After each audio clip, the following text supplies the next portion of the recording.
जी नमस्ते। स्टार भोजपुरी, अंजनी अनमोल, कैसे हैं आप सभी लोग। बहुत ही खुशी की बात है, खेसारी भैया का फैंस और पवन भैया का फैंस दोनों के लिए बहुत ही गर्दा में संग चल रहा है।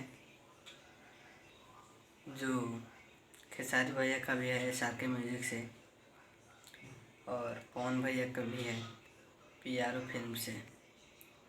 नज़र मिलाओ भगवान से वीडियो बहुत ही खतरनाक बना है और खेसारी भैया का की सॉन्ग काफ़ी खूबसूरत है, काफ़ी लाजवाब है।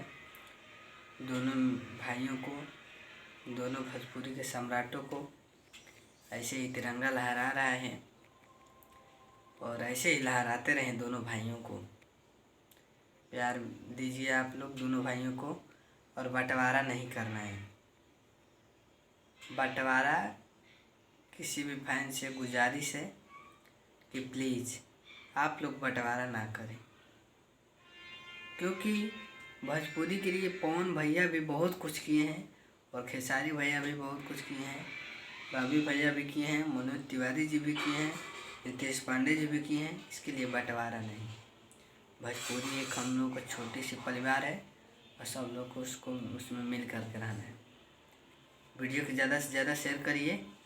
अगला इन्फॉर्मेशन बहुत जल्द मिलेगा और नोटिफिकेशन का ऑन कर लीजिए। नमस्ते।